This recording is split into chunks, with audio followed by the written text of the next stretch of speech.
Hello. I work at Universal Music. I work within learning and development. I'm a senior learning and development business partner there. I've worked in the creative industries for over sort of 10 years or so, in the main looking at how we best support people's development. So looking at anything from enabling great talent that we have to getting the great people into our organisation and working with them through them for anything like management leadership skills to team events. We work in a bespoke way, so we work very much one-to-one with people, understand what's really going on for them.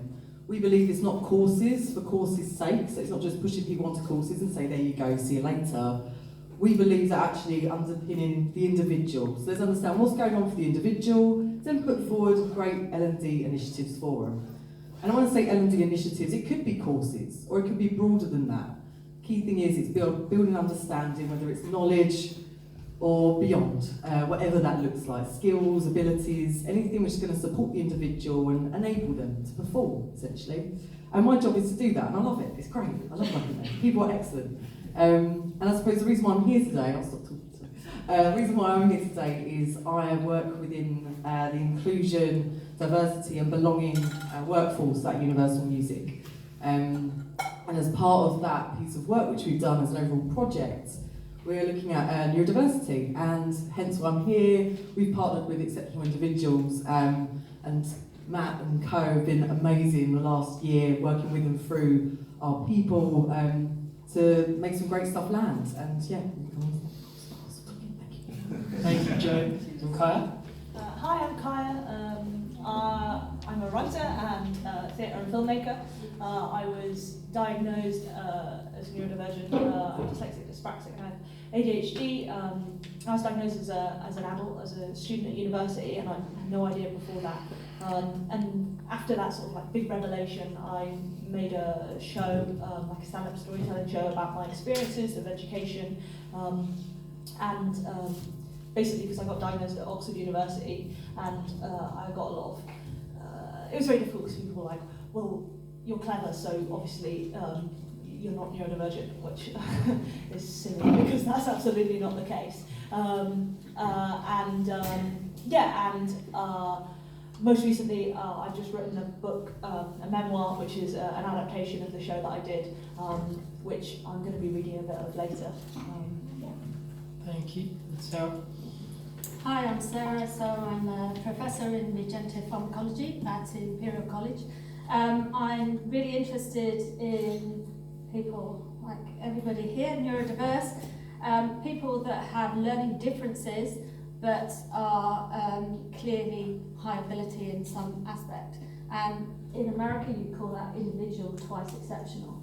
And that's a very defined type of personality. They're often not diagnosed because the intelligence gives them the wherewithal to sort of find solutions for their problems. So it's sort of, and generally it's people like us that might have been humiliated in primary school and frustrated in primary school, being called sort of slow and lazy very often. And so you tend to find ways of sort of masking your neurodiversity.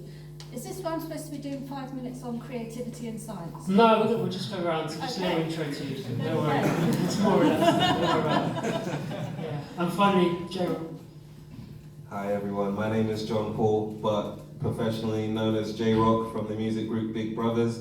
I have an autistic son who is 11-year-old and non-verbal. But when he was going through his diagnosis, I was like, hey, that sounds very much like me. Like, the specialist was saying he was hypermobile and stuff. I was like, that's a goal. His ears were really sensitive. I was like, awesome. And you know, at the end of it, you get a diagnosis of autism, which was shocking really, because being a musician, I thought he was going to be the next musician in my family or whatever is the case. Being non-verbal, you have to totally, review your estimations of what your child is going to be. Subsequently after that, when I was 38 years old, I was diagnosed with autism myself, Asperger's syndrome, as well as synesthesia. So again, that's why people think I'm so creative and everything else. But you know, as a parent's perspective, I suppose, you know, it's always good to be optimistic, regardless of what your child is going through at school or whatever. Always give them the support and the love that they might not be getting at school, at home, and help them through every day as much as possible, you know. So yeah, that's my story. Cool, thank you. So we're going to open questions to the audience in a bit. We've got a few that we wanted to ask ourselves, and starting with you, J-Rock. Sure. Yeah. So what would you tell people about neurodiversity if they were first exposed to it? What should they understand? And what we're all about the strengths of it, so if you could talk about some of that. I mean, you know, I know more about autism than most other conditions, so I'll speak about that. You know, autism is a spectrum disorder, so you don't know on a scale initially where somebody is going to end up, whether 0 or 10. You know, you don't know if they're going to be high functioning or low functioning. But at the end of the day, what I would say is early interventions are the best thing. They help. You can find out what their triggers are or what stimulates them to do things or whatever is the case, you know. When I was growing up, I was very quiet. I didn't speak very much, even though I could understand everything. So please be careful of what you say around your children who have autism. They may be non-verbal, but they do understand. And, you know, I sat on the stairs a lot, listening to conversations that, you know, I guess made me a very deep thinker at a very young age. And, you know, with that being said, I think everyone needs to give as much love, support to anyone who's going through anything on the spectrum or anything else. Yeah. And Sarah, could you follow on from that, the strengths around what you've discovered over the past few years? Okay. So, yeah, I think as a scientist, obviously, it's about creativity. So I think people don't normally associate creativity with science. But and when you're in school, I think maybe you're impressed by those people that have the encyclopedic knowledge, and that's what will get them the A grades. But actually, you know, when you get into university and beyond, you realise it's the application and it's finding the innovative applications. And that's why you have people like Steve Jobs and Dyson that are scientists that are dyslexic, that have produced products that are amazing inventions. But also, it's nice that they've got the sort of art and design aesthetic associated with them. And I like to see that interplay between art and science. So, you know, somebody like, you know, if you're looking at Alexander McQueen, so there's a dyslexic moment, forgetting the name, Alexander McQueen. You know, he, in one of his last sort of fashion shows where he used all the sort of robots to spray the dress, I think that's very cool use of art with science. And I've just been to the Anthony Gormley exhibition, and you go in there and you just think, how did they do that? Because the way his sort of sculptures are exhibited, that requires a huge amount of engineering. So there's this sort of, you know, the way that artists use science constantly and the sort of new equipment that we're developing. So like something like 3D printing, which has immediately been taken up by artists. So I find that, and the sort of that interdisciplinary way of working. And so for me, I think one of the strengths as being dyslexic, dyspraxic is linking disparate ideas, and that's very natural for me. And that's why I've done a lot of projects in public engagement, sort of developing relationships and collaborations with artists. So I do art projects to communicate my science. And then, you know, doing other projects. I've been working on a project looking at blast injuries, so something called heterotopic ossification, and that has required me to develop these mad projects, blowing up cells. And I've been working with physicists, engineers, and stem cell biologists. So, and that's a very cool thing. So I like working on the edge and doing stuff that's really sort of innovative and different. And I guess so, and that's what my strength, that's what people would see as my strength. So a lot of other people do very iterative science, you know, it's very sequential, it's very the next step. But I like to sort of jump around. And sometimes people don't find that quite hard to sort of understand or see where you're going or why are you doing that now. Yeah, absolutely makes sense. And Kaiya, as someone and we have this a lot of exceptional individuals that was diagnosed a bit later in life, it wasn't picked up at school. How have you seen it, and how is that kind of coming out for you as well? I guess after the initial shock, it really changed my life in the way that I view myself. Before, I used to really beat myself up about working hard enough, doing the things that I always understood that I was clever, but there was always this big gap in between what I was achieving and the amount of work that I was putting in. And after getting my diagnosis, it really made me reevaluate how I was working and how I talked to myself and what I could achieve. And the way that I did that really enabled me to be so much nicer to myself. And that made a big difference because I started doing much better because, when you're nice to yourself, it makes you feel better. And the thing that I really realised is that everything I had achieved was not in spite of my neurodivergence, it was actually because of it. All the hard work that I'd done over the years had got me there, and I'd had to work so hard because of the way that my brain worked. But then also, in the same way that you were saying, with innovation and creating alternative paths, I had subconsciously had to teach myself all these other ways of doing things because the traditional routes weren't working for me. And so, I think it's an incredible asset for me. And it also taught me one of the most important lessons, which is like being able to accept failure. And I think that a lot of people go through life, people who are neurotypical, should we say, who manage to do these things that are sort of considered normal tasks. And then when they fail, it becomes this big like, oh my God, this is awful. Whereas for me, I feel like I'd gone through life having these like major failures all the way through. And so being able to accept that and move on and realise that those things make me so much more powerful, and that endurance is really my main skill, I think, in terms of being able to, when people say no to me, I can say yes. And that's really important. Thank you. And so, full disclosure, me and Joe have been working on this workshop for like 6 months now, right, Joe? And it's all about neurodiversity, and it's educating people at Universal about neurodiversity. And kind of a similar question is, how have you found it working with a team of neurodiverse people like us, and what's it been like at Universal in terms of people starting to talk about the subject as well? It's absolutely fascinating from a people perspective and seeing the transition. I suppose, to answer your first question about working with you guys, for me it's been an eye-opener, I'm not going to lie. Like I've found the experience really illuminating and quite enlightening, just purely because of who you surround yourself with. And this is something which we're always on a pathway to really keep challenging that norm. So one thing which I've been quite keen on personally, on a bit of a vendetta with Universal Music, is people challenging their biases. Challenging their biases and actually looking at things from a very different perspective. And I think, I love what you said just then about seeing it as an asset.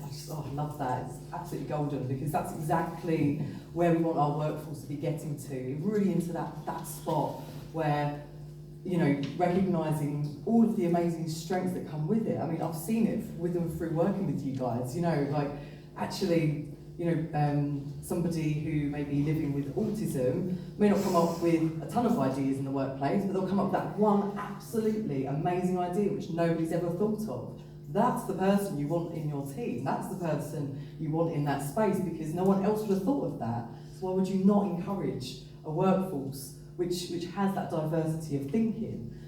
So we're going off on a tangent a bit here, sorry, get my soapbox a little bit, but there's one thing which we absolutely recognise, and I say we in terms of the wider organisations, I have to speak on behalf of them, but as a personal perspective as well, having a diverse workforce, having a diversity in teams, means that you will always have a high-performing team. If you have like for like, you are never going to achieve what you want to achieve.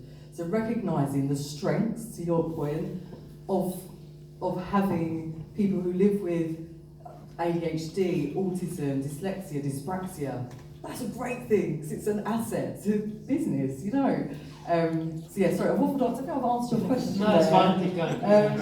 Get all passionate a little bit, sorry about that. So to answer your question, I suppose, in terms of how people are now approaching this, definitely noticing the conversation is changing. The conversation is changing in terms of people's approach. To tell you a very short story, we have a gentleman who works within one of our labels.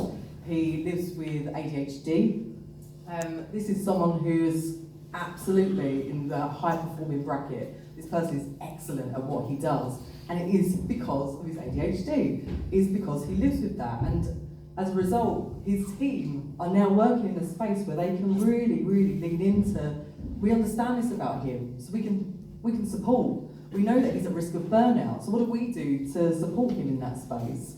So it's very, it's early days. The topic is, I don't want it to become one of those HR topics which they become one of the big things of the year. It's like, oh, this year we're focusing on this, by the way. In fact, it should be, do you know what, if we're encouraging diverse workforces, it should just be a natural thing where if you're changing people's perspectives, you're only going to encourage that real talent which is coming your way. Again, I don't think I've answered your question, but I'm getting all passionate about it anyway. Yeah, does that answer your question? Yeah, that's fine. No, that's great, thank you. You should I'm quiet. And Kaiya, how can, outside of events like this, how can we really spread awareness of neurodiversity and the assets it brings and the strengths it brings to people? But also, I think it's important to have an awareness of the challenges as well. What would you do? Listen to people.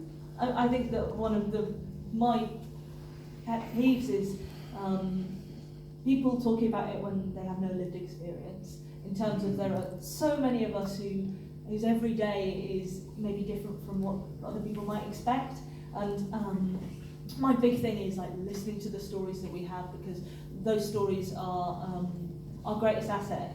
Like that's when people say, what do you do? Like for me, what I do is I deal in stories, because that's how I see the world, it's how I understand everything around me, and it's how we can see each other as people rather than as numbers or as profits or as whatever your grades, is actually listening to people's stories, spending the time to let that sink in and give it a platform, because I think that is the only way that things change.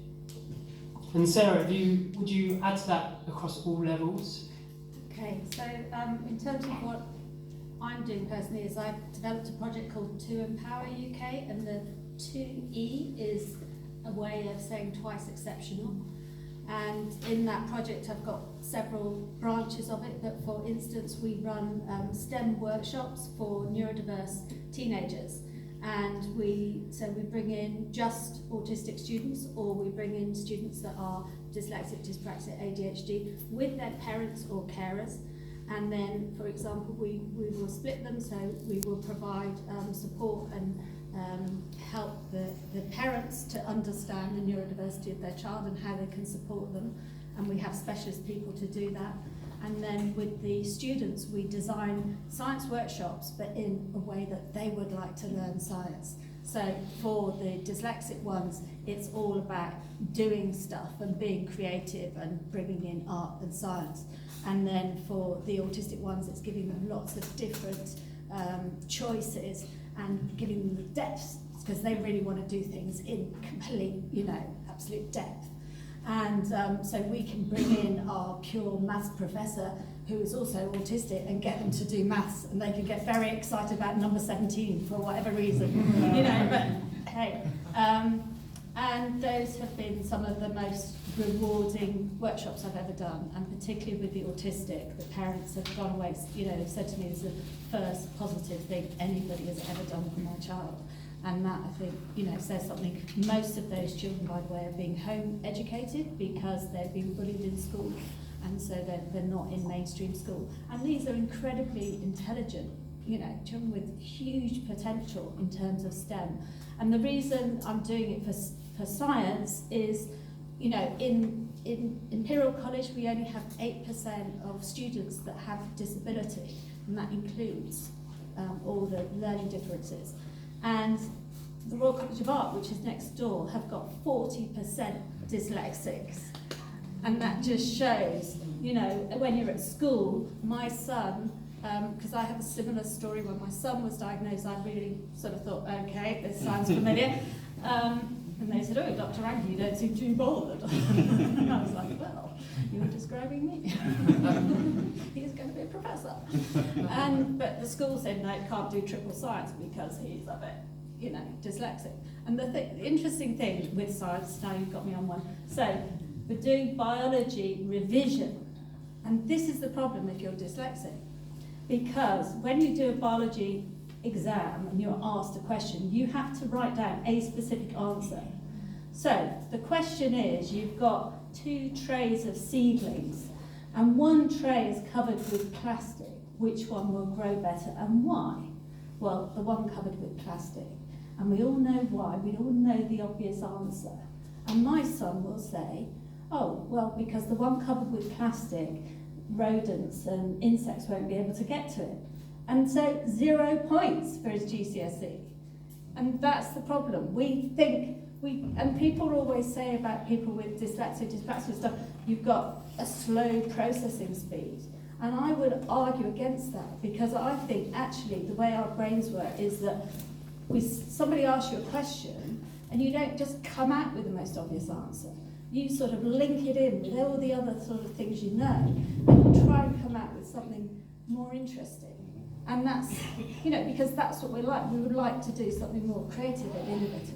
So just on a final thing, the other thing that I'm doing within the university is making teaching at Imperial accessible for students with learning differences. And I've got £50,000 from the college internally to run this project. I've got £250,000 to buy all the accessible software for students and all staff. And I'm changing the way we teach and also the way we assess. So moving away. So in my master's course, the Genes and Drugs and Stem Cell master course, you don't have to do an exam. You have to do authentic types of assessments, but no exams. So amazing. And final question from me, and then I'll put it out to the audience. J-Rock with a young son. Yeah. How do you inspire him? What are you doing at home? And obviously you're an example in yourself, but how does that dynamic work? I like to think that I'm the inspiration, but he inspires me every day because, he just knuckles down, he gets down with everything. As I say, he's non-verbal, but he can type, he can sign, he can communicate in so many other different ways, which is also creative and interesting. So, if I was going to say words of inspiration, I would always say persevere, be determined to succeed, because no matter your condition, whatever the condition is, you can become whatever you want. I mean, I sold 3 million records as part of a band, and I never thought that was possible, especially 18 years ago, Today, I help other people with autism to record music, teach them how to produce, and do so many other things. My son is a part of that, so, hopefully he's inspired. But I'm hoping to inspire so many more people, across the board, and let them know that, I was a musician, I now champion autism and many other conditions, so that's us. Amazing, amazing. And do we have any questions?